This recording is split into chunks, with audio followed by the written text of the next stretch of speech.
What's going on, guys? It's your boy Big Hero Chris back at you with another one. If you're new to the channel, go ahead and subscribe, give me a thumbs up, ring the notification bell, hit me up on Twitter, TikTok, the community post. You already know the vibes, and I'm back at you with an AEW Owen Hart Cup tournament breakdown, bracketology, bracket, whatever you want to call it. This is just my overall thoughts on the Owen Hart brackets that have been announced this past Wednesday on Dynamite. And for both the men and the women, it looks like a very interesting setup, very interesting matches going on. Now, first things first, I do got to talk about the fact that Jay White is injured. Storyline wise, they're saying that the Death Riders took him out. They attacked him, took him out. He won't be able to compete in the tournament. But according to Sean Rice Sapp, Jay White actually is injured and will require surgery, so he will not be competing in the Owen Hart tournament. And that kind of sucks because I do like Jay White.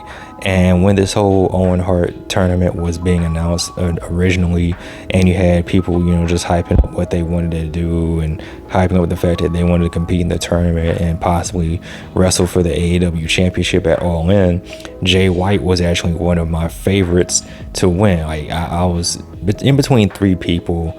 One obviously being Jay White, the next one being Hangman, and the final person being Will Ospreay. But with Jay White being out and injured and requiring surgery, that takes him out, and he will now be replaced by Kevin Knight, who just has recently been signed by AEW. Now, as I look at the brackets for the men, and I see that Kevin Knight was the one that was going to replace Jay White, and I see that was supposed to be the Will Ospreay match, I'm like, damn, Jay White wasn't going to make it far at all, so so that kind of sucks. But as far as the men's bracket goes, you do have Kevin Knight and Will Ospreay, who will be wrestling this weekend at Dynasty. And come on, guys, it's going to be Will Ospreay, and he will wrestle the winner of Brody King taking on Konosuke Takeshita.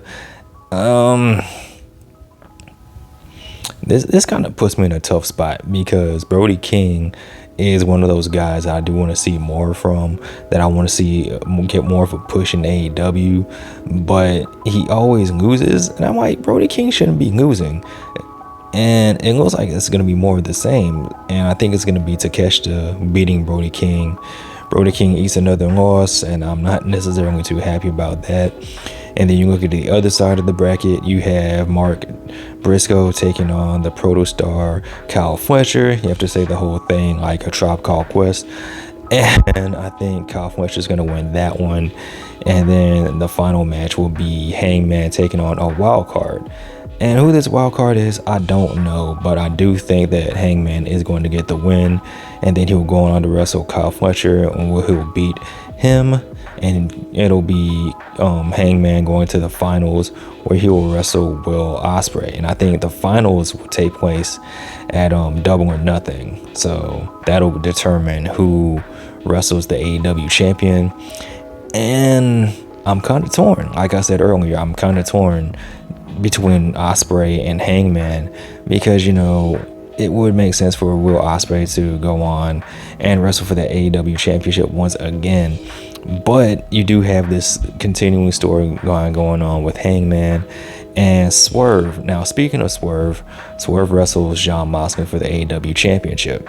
Now, this goes a little bit beyond me saying I'm tired of the Death Rider storyline.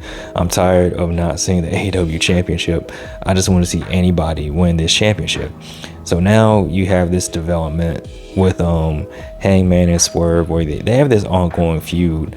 And Hangman's big thing was he doesn't want his Swerve to be the AEW champion. He's going to do everything he can to stop Hangman from winning, or stop Swerve from winning. So they have this backstage confrontation. Hangman's like, I'm a man of my word. I will do everything in my power to keep you from winning the AEW championship. And Swerve was like, dude, you got to let this go. We got to move on. We've got to move on past this. And Hangman's like, no, you broke into my house. And Swerve's like, you burned down my house, dude. And Hangman was like, you deserved it. And Swerve was like, I know. And Hangman was like, wait, what the fuck? What did you just say? Swerve was like, I know. I deserved it. I know. And Hangman just storms off, because it's like, I wasn't expecting to say that. So we have the continuing redemption arc of Hangman. You have Swerve kind of, making up for his past sins and, trying to be a better person, I guess, but he's still Swerve.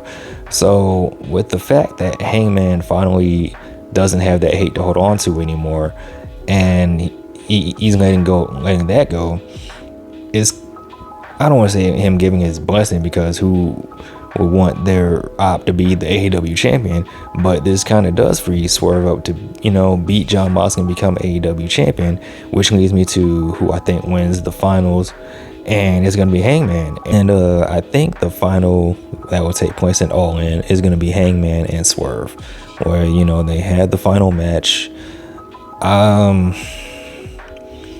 kind of torn because, I do want Swerve to be AEW champion, but Hangman, he's the guy, man. He's like the guy. He really needs to be the top babyface in the company. He really needs to be that guy. And in order to do that, you got to complete the story where we've heard this before, but he needs to finish his story and beat Swerve and do it for the AEW championship, so yeah. And that's my breakdown for the men's side. Now, as for the women, it's that my only issue is the fact that Willow isn't in it, and because Willow was my overall pick to win it for the women, but seeing as Jon Moxley is a horrible person and he hit Willow with a DDT, that's not gonna happen. So what we do have is we have Billy Starks taking on Jamie Hayter, Chris Statlander taking on Thunder Rosa. We have Athena taking on Harley Cameron, and this Sunday at Dynasty is going to be Mercedes Moné taking on Julia Hart. Now, you already know Mercedes is winning, and you already know Athena is winning. Come on now, it's pretty much a done deal, which leads me to who wins between those two, because Mercedes hasn't been pinned since she's been in AEW.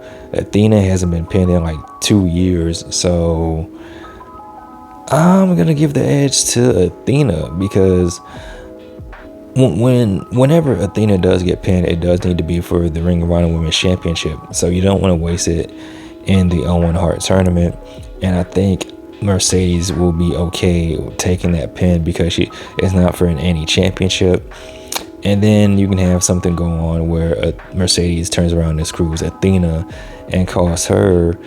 And as far as who I think wins on the other side, I think it is going to come down to Chris and Jamie Hayter.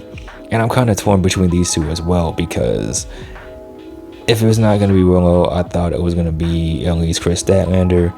But then again, it makes sense for Jamie Hayter to, get some redemption, get that AEW Women's Championship back, because since she's returned from her injury, she hasn't really made any moves for that AEW Women's Championship, and she needs it, man. She needs it, and she will go on to wrestle. And this is where it gets a little spicy, because I think at Dynasty between Timeless Toni Storm and Megan Bayne, I think Megan Bayne should win, because they've been doing a great job of building up Megan Bayne as this dominant force in the women's division, and it feels like you'll be pulling the rug out from under her if you have her lose this early.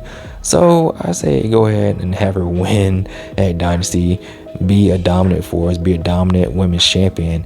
Toni Storm will still be Toni Storm. She'll still be over. Like, she doesn't need the championship to be the biggest star in AEW, the biggest star in the women's division, but you don't want to lose out on this opportunity to make a new star in Megan Bayne, right? So I think it's going to come down to Megan Bayne and what's her name, Jamie Hayter, and then you can have Jamie Hayter be the one to defeat Megan Bayne, because that's believable. Like, if anybody can defeat Megan Bayne, it should be someone like a Chris Statlander, someone like a Willow, or in this case, Jamie Hayter. So you get Jamie Hayter back as AEW Women's Champion. You establish a new star in Megan Bayne, and you get some good matches along the way. You get some storytelling. It is what it is, baby. It is what it is.